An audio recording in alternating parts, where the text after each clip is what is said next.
पितृपक्ष में भूलकर ना करें गलतियां, वरना भुगतने पड़ेंगे गंभीर परिणाम। पितृ नाराज हो जाएंगे तो जीवन में उथल पुथल भी हो सकता है। आखिरकार कौन से कामों से आपको बचना है, कौन से काम बिल्कुल नहीं करने हैं, आपको इस वीडियो में हम बताएंगे। नमस्कार, मैं हूं आपके साथ मनुराज सक्सेना। हिंदू धर्म में श्राद्ध पक्ष का बहुत बड़ा महत्व है और श्राद्ध पक्ष 15 दिन यानी कि एक पखवाड़े तक मनाया जाता है। मान्यता यह है कि इस दौरान पितृपक्ष और पूर्वज परिवार के बीच 15 दिन तक रहते हैं और इस पखवाड़े में तमाम प्रकार के जतन करते हुए पितृपक्ष को खुश किया जाता है।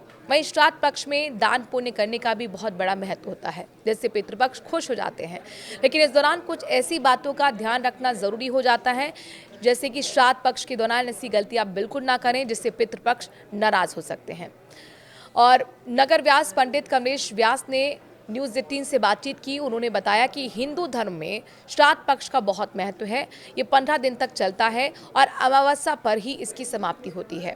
इस दौरान तिथि के हिसाब से पूर्वजों की तरफ से श्राद्ध मनाया जाता है और ये जो 15 दिन के होते हैं विशेष रूप से पूर्वजों पितरों को समर्पित हैं।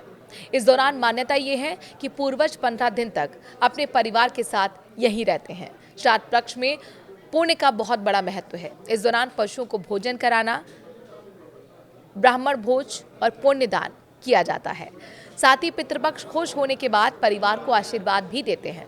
श्राद्ध पक्ष के दौरान जितना हो सके उतना अपने पितरों और पूर्वजों के नाम दान पुण्य करना चाहिए।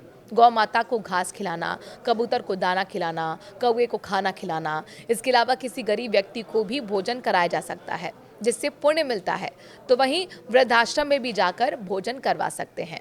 श्राद्ध पक्ष के दौरान कई ऐसी बातें हैं जो अनजाने में हमसे हो जाती हैं, लेकिन इससे कई बार पितृ नाराज भी हो जाते हैं। तो कई ऐसी गलतियां हैं भूलकर भी श्राद्ध पक्ष के दौरान नहीं करनी चाहिए, जैसे किसी पशु या फिर गरीब व्यक्ति को परेशान नहीं करना चाहिए, घर में गंदगी नहीं रखनी चाहिए और इसके अलावा ऐसा कोई पाप या काम नहीं करना चाहिए जिससे कि इसका बुरा दुष्ट प्रभाव या गलत प्रभाव पड़े। पितृदोष तब उत्पन्न होता है जब परिवार में किसी ने पितरों के प्रति अपने कर्तव्यों का सही पालन नहीं किया होता है। ये कर्तव्य तर्पण, श्राद्ध और अन्य धार्मिक अनुष्ठानों के माध्यम से पितरों को संतुष्ट करना है। अगर ये अनुष्ठान ठीक से नहीं किए जाते तो पितृ नाराज हो सकते हैं, जिससे पितृदोष उत्पन्न होता है।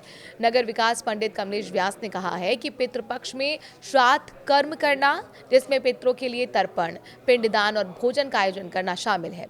ब्राह्मणों को भोजन कराना, जरूरतमंदों की सहायता करना और गौ दान करना भी पितरों की शांति के लिए लाभकारी होता है, जिससे पितरों की आत्मा को शांति मिले और दोष का निवारण हो सके। पितृपक्ष को लेकर अगर आप कोई भी जानकारी चाहते हैं तो कमेंट के जरिए अपना सवाल आप जरूर लिख सकते हैं। आपके सवालों का जवाब देने की कोशिश पंडित और ज्ञान